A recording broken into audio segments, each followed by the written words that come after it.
आज ही ओला dock app download करें। ओला dock, doctor का अपॉइंटमेंट आसानी से। अस्सलाम वालेकुम, मेरा नाम डॉक्टर नोमान शिराजी है और मैं यहाँ ईसा लेबॉर्ट्री नॉर्थ नाज़माबाद ब्रांच में कंसल्टेंट डेंटल सर्जन हूँ। और हमारे यहाँ पर ब्रांच में state of the art dentistry मौजूद है और डेंटिस्ट्री और डेंटल से रिगार्डिंग तमाम ट्रीटमेंट के लिए आप यहाँ पर तशरीफ़ ला सकते हैं। आज कुछ हम इम्पॉर्टेंट टॉपिक है जिस पर डिस्कस करेंगे, that is the bad breath, जिसे हम हैलिटोसिस कहते हैं मेडिकल टर्म के अंदर, यानी कि मुंह से स्मेल आना, मुंह से बुरी स्मेल आना, बदबू का आना मुंह से, दैट इज़ कॉल्ड हैलिटोसिस, जिसके मल्टीपल रीजंस होते हैं। नंबर एक है कि अगर किसी वजह से कोई गम इन्फेक्शन है हमारे मुंह के अंदर, हमारे मसूड़ों में कोई प्रॉब्लम है, मसूड़ों में स्वेलिंग है, मसूड़ों से ब्लीडिंग होती है, तो ये एक मेन कॉज होता है बैड ब्रेथ का। हम इतना ज़्यादा इसको सीरियस नहीं लेते, बट जितने हमारे लिए दांत इम्पॉर्टेंट हैं उससे उतनी ही ज़्यादा इम्पोर्टेंस हमारे मसूड़ों की भी है कि सम टाइम दांतों में कैविटी नहीं होती, दांतों में कीड़ा नहीं होता, लेकिन मसूड़े चूँकि कमज़ोर होते हैं इसलिए वो दांतों की ग्रिप लूज़ हो जाती है और वो दांत अपनी जगह हिल के गिर के ज़ाया हो जाते हैं। इसलिए मसूड़ों की सेहत बहुत ज़्यादा इम्पॉर्टेंट है और मसूड़े अगर सेहतमंद नहीं होते तो ब्लीडिंग गम्स की कंप्लेन होती है, मसूड़ों से ब्रश करते हुए खून आना एक मेन रीज़न होता है जो कि बैड ब्रेथ कॉज करता है। इसके अलावा कुछ हमारी फूड में ऐसी चीज़ें होती हैं, कुछ हमारे अगर टोबैको है या निकोटीन वगैरह हम यूज़ करते हैं तो उसकी वजह से कंटिन्यूस बैड ब्रेथ की प्रॉब्लम रहती है। गुटखा पान च्यूवर्स के अंदर या निकोटीन पाउचेस जो लोग यूज़ करते हैं उनके अंदर या स्पेशली स्मोकर्स के अंदर बैड ब्रेथ एक बहुत कॉमन इंडिकेशन है और वो बहुत कॉमन कंप्लेन होती है। इसलिए हमें इन चीज़ों को अवॉइड करना चाहिए कि एक तो ये चीज़ें बैड ब्रेथ तो कॉज करती ही हैं, बट इसके बहुत सीरियस कॉम्प्लिकेशंस हैं, इसके बहुत सीरियस कंसिक्वेंसेस हैं कि it may lead towards the oral cancer. अगर निकोटीन या टोबैको छालिया किसी भी फॉर्म में हम ले रहे हैं, चाहे वो ड्राई है या पाउच्ड है या गुटखा की सूरत में है, तो वो डेफिनेटली आगे चल के बहुत सीरियस डिजीज़ेस कॉज करता है। इसके अलावा अगर किसी वजह से हमारी गैस्ट्रिक इश्यूज़ हैं, हमें इनडाइजेशन की प्रॉब्लम है, खाना हमारा प्रॉपर सही तरीके से हज़म नहीं होता, जिन लोगों को कॉन्स्टिपेशन की शिकायत रहती है या जिन लोगों को दीगर और गैस्ट्रिक इश्यूज़ हैं, उनके अंदर बैड ब्रेथ एक मेन प्रॉब्लम होती है। मेन प्रॉब्लम ये है कि अगर किसी वजह से हमारे मुंह के अंदर दांत मौजूद नहीं हैं, हमने मल्टीपल अलग अलग वक्तों में दांत निकलवा दिए हैं और खाने के मेन दांत चबाने के मौजूद नहीं होते, तो वो जो हमारे दांतों का एक फंक्शन है, जो दांत का काम है खाने को ग्राइंड करना, छोटे छोटे पीसेस में तोड़ना, वो फंक्शन दांतों का फिर शिफ्ट हो जाता है हमारे मेदों के ऊपर। और जब खाने के बिना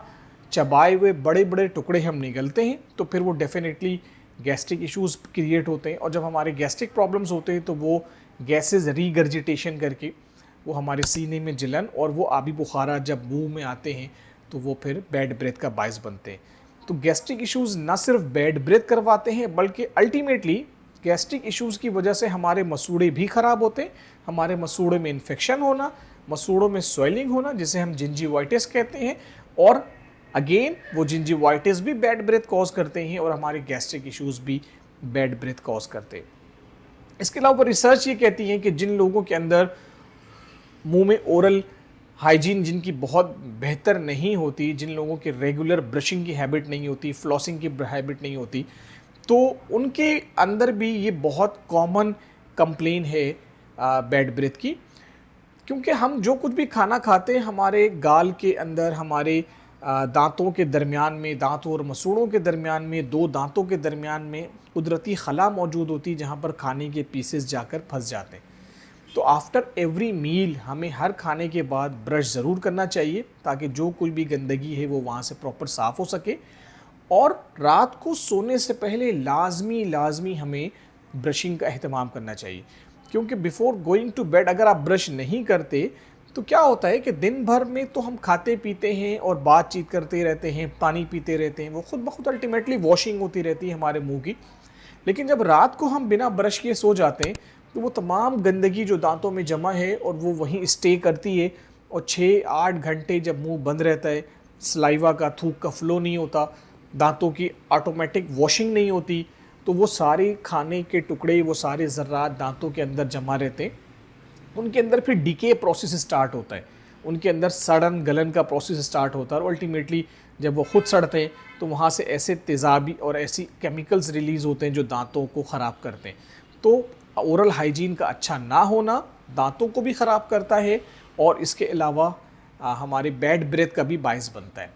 इसके अलावा जिन लोगों के दांतों में किरीज़ होती हैं, ये बहुत वैलिड रिसर्च है इसके ऊपर कि जिन लोगों के दांत एक या कई दांत ख़राब हों उनके अंदर भी बैक्टीरिया ग्रो करते हैं, बैक्टीरिया हार्बर होते हैं, वहाँ पर बैक्टीरियल कोलोनाइजेशन हो जाती है, यानी कि उन ख़राब दांतों में बैक्टीरिया ग्रो होते हैं और वह फिर बाकी पूरे मुंह में स्प्रेड करते हैं, जिसकी वजह से वो चंद एक दांत जो ख़राब हैं वो पूरे मुंह की हाइजीन को डिस्टर्ब भी करते हैं और हमारे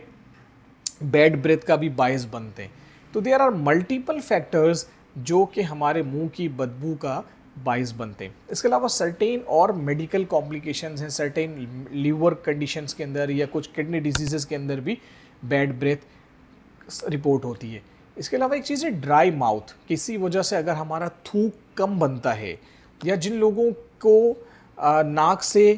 नाक के बजाय रात को सोते में मुंह से सांस लेने की आदत हो, ऐसी कंडीशन के अंदर भी हमारी गम हेल्थ डिस्टर्ब होती है, ओरल हाइजीन डिस्टर्ब होती है और हमारी ड्राई माउथ की वजह से या माउथ इन्हेलेशन की वजह से, माउथ ब्रीथिंग की वजह से भी बैड ब्रेथ रिपोर्ट की जाती है। तो these are the multiple reasons. हमें इनसे बचने के लिए सबसे मेन ये है कि जो व्हाट वी कैन डू कि हमें अपनी ओरल हाइजीन को प्रॉपर मेंटेन रखना चाहिए। जितनी अच्छी ओरल हाइजीन मेंटेन होगी, आपकी ब्रशिंग रेगुलर होगी, रात में सोने से पहले एटलीस्ट दिन में 2 बार ब्रशिंग हो और स्ट्रांगली रिकमेंडेड कि रात को सोने से पहले ज़रूर ब्रशिंग हो, वरना तो वैसे हर मील के बाद ब्रश होना चाहिए। जो दांतों के दरमियान अगर गंदगी फंसने की जगह है, खला है, तो वहाँ पर फ्लॉसिंग ज़रूरी है। तो brushing, flossing, tongue scrubbing, these are the things कि जिससे आप अपनी ओरल हाइजीन को मेंटेन रख सकते हैं। वंस एक दफ़ा अगर ओरल हाइजीन बेहतर होगी, मेंटेन होगी, तो बहुत हद तक ये मुंह से बदबू होने की, स्मेल की कंडीशन ख़त्म हो जाती है। अच्छा, इस स्मेल की, इस मुंह के बदबू के लिए हमारे पास क्लिनिकल इसकी जो ट्रीटमेंट है वो ये कि इसकी स्केलिंग ज़रूरी है। दांतों में अगर टार्टर या प्लाक जम रहा है, दांतों में गंदगी की तह जम जाती है जहाँ पे बैक्टीरिया ग्रो करते हैं, बैक्टीरिया हार्बर होते हैं, वहाँ से स्प्रेड होते हैं, तो उसकी वजह से भी बैड ब्रेथ, मुंह की बुरी स्मेल की रिपोर्ट होती है। तो इसलिए स्केलिंग, पॉलिशिंग हमारे पास क्लिनिकल इसकी ट्रीटमेंट होती है कि अगर आपको if you are having any problem regarding the dental issues, regarding the mouth breath, अगर बैड ब्रेथ की आपको प्रॉब्लम है तो हमारे डेंटल क्लिनिक को विज़िट करें। Doctor Essa laboratory, block H, north Nazimabad में हमारा क्लिनिक है। I am doctor Noman Shirazi और डॉक्टर साजिदा सलीम के साथ यहाँ के पास आप यहाँ विज़िट करें और अपनी तमाम डेंटल इश्यूज़ के लिए, तमाम डेंटल प्रॉब्लम्स के लिए आप हमसे रब्ता कर सकते हैं। और इसके अलावा अगर ऑनलाइन आप बुकिंग करवाना चाहें तो ओला डॉक के थ्रू डॉक्टर नोमान शिराजी को सर्च करके ऑनलाइन कंसल्टेशन अवेलेबल हैं, ऑनलाइन बुकिंग्स अवेलेबल हैं और फिजिकली आप यहाँ पर क्लिनिक को विजिट कर सकते हैं। Thank you so much. Pakistan के टॉप डॉक्टर्स के साथ अपॉइंटमेंट बुक करें, वो भी पेशेंट फीडबैक देखते हुए। आज ही ओला डॉक ऐप डाउनलोड करें। ओला डॉक, डॉक्टर का अपॉइंटमेंट आसानी से।